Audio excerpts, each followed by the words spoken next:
Namshukuru sana Mungu kwa ajili ya safari nzima ya baba yetu mpendwa tangu alipoanza safari yake ya utumishi. Wakati anaanza utumishi wake, sisi tulikuwa bado ni wadogo sana, lakini tumepata neema ya kukua katika kumuona baba yetu na mpendwa wetu akitumika katika madhabahu ya Mungu.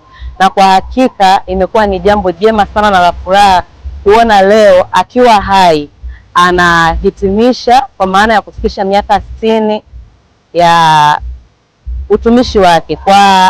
Kwa kutumika katika madhabahu ya Mungu ametumika kwa muda wa miaka 32, na katika kipindi chote hicho kwa kweli tunamtukuza Mungu kwa vile ambavyo amemtumia shambani mwa Bwana kuitenda kazi yake, lakini zaidi sana kuwaleta watumishi wa Mungu katika madhabahu yake.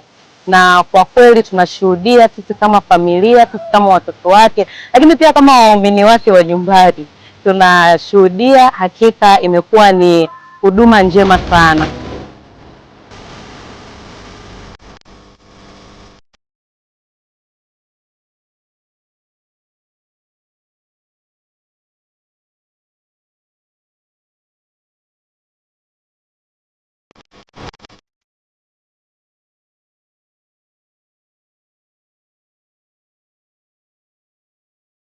Kwa niaba ya Dayosisi ya Magharibi Kati ya Kanisa la Kiinjili la Kilutheri Tanzania, na watangazia rasmi sasa kwa mmestaafu utumishi kwa heshima katika jina la Mungu Baba na la Mwana na la Roho Mtakatifu. Amen. Na Bwana Mungu akuinulie uso wake akupe amani. Katika jina la Mungu Baba na la Mwana na la Roho Mtakatifu. Amen.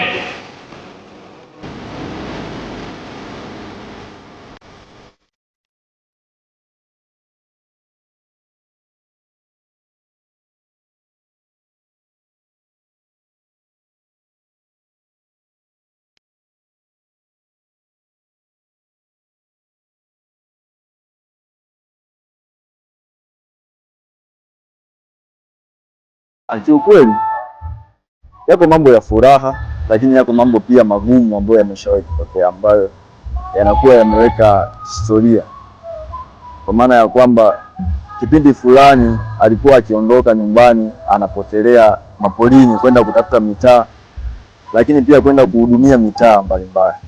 Wakati huo familia pia ilikuwa inahitaji faraja yake kama baba, lakini pia ilikuwa inahitaji huduma yake kama baba, lakini kama kiongozi wa familia. Kwa hiyo nyakati hizo mara nyingi zilikuwa zinatupa upendo, kwamba ukiangalia baba hayupo nyumbani, tupo na mama peke yake, na tunafahamu kwamba baba yupo, lakini yupo kwenye majukumu ya kitumishi. Kwa wakati fulani ilikuwa inatuvunja moyo kwamba kwa nini baba angekuwepo labda kitu fulani kingeenda, lakini kwa sababu ya utumishi basi na sisi akana tutia moyo kwamba wanangu, ninapokuwa nimetoka na kwenda kumtumikia Mungu, na naamini Mungu ninayemtumikia basi pia ataendelea kuwalinda ninyi, na sisi hicho kitu kilikuwa kinatutia nguvu sana.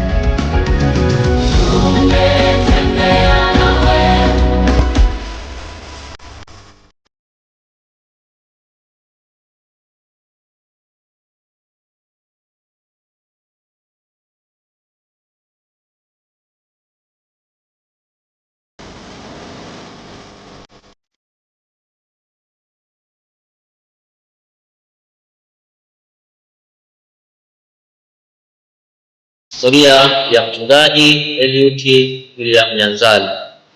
Mchungaji Eliud William Nyanzali alizaliwa tarehe 1 mwezi wa 6 mwaka 1964 katika kijiji cha Mambo Matali, kata ya Mlolo, tarafa ya Tanangozi, wilaya ya Iringa vijijini, mkoa wa Iringa.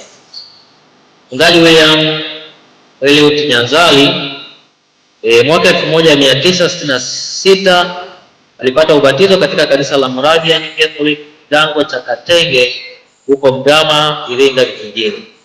Mwaka 1982 mpaka 85 alikuwa mwimbaji wa kwaya ya vijana katika kanisa la Moravian Savior. Mwaka 85 mpaka mwaka wa 90 alikuwa mwimbaji wa kwaya ya Tabora Lutheran Choir TLC, mshirika wa Tabora mjini. barikiwa kuwa mchungaji. Tarehe 18 mwezi wa 6 mwaka 2000 alibarikiwa kuwa mchungaji na kituo chake cha kwanza cha kazi ni KKT Kisioni ya Tabora, usharika wa Urambo. Tarehe 17 ya mwezi wa 12 mwaka 1994 alifunga ndoa ya Kikristo na Bi Roda Anase Minuka. Katika ndoa yao wamejaliwa watoto 5, wa kike 3 na wa kiume 2.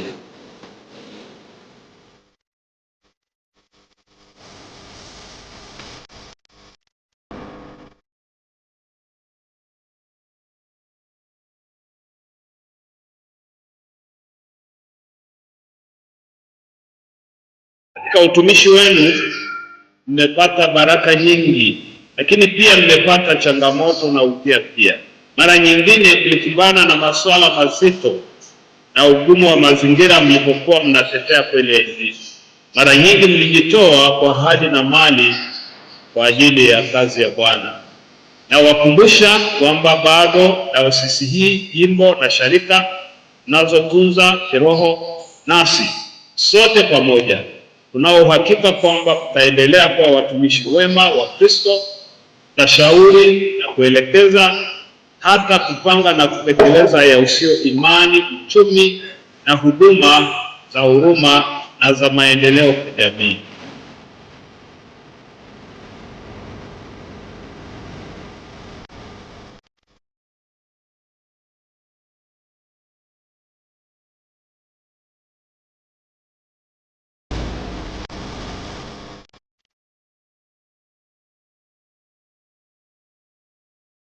Neno la Mungu katika Yakobo 1:27 inasema, dini iliyo nzuri na yenye maana ni kuwajali yatima na wenye dhiki zao na wale walioko kwenye dhiki zao. Ombi langu tu kwa Mungu kwa ajili ya kanisa, ule udiakonia ambao unasemwa pale hatiwe nguvu, ili hiyo nayo iwe injili mojawapo ya kuwaleta watu kwa Yesu. Wewe nimshukuru Mungu sana kwa kulea uchungaji na kulea watoto.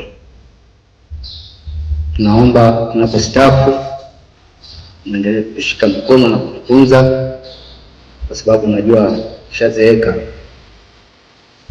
changamoto zinakuwa nyingi. Basi katika changamoto hizo naomba msitoache. Bwana Yesu asifiwe. Asante sana baba askofu, asante sana katibu mkuu, asante washirika wote maana yote tuliopita Tabora, tunawashukuru sana na Mungu wa mbinguni awabariki sana.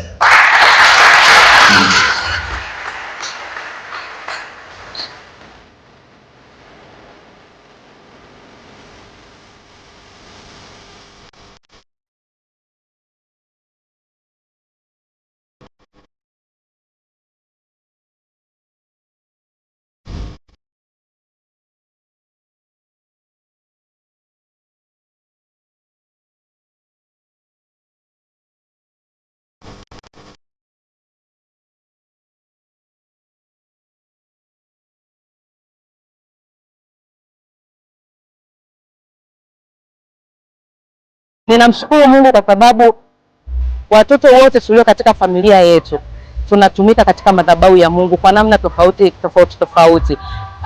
Yuko dada yangu ambaye amekuwa na nafasi mbalimbali za uongozi katika kanisa la Mungu, lakini mimi pia ni muimbaji, ni muinjilisti katika uimbaji. Wadogo zangu pia ni wainjilisti, ni waimbaji, na tunaamini Mungu akitupa neema basi huko mbele tunaweza kuingia pia katika madhabahu ya Mungu kwa namna ya utumishi wa kichungaji au wa kiinjilisti, kwa namna Mungu atakapotupa neema.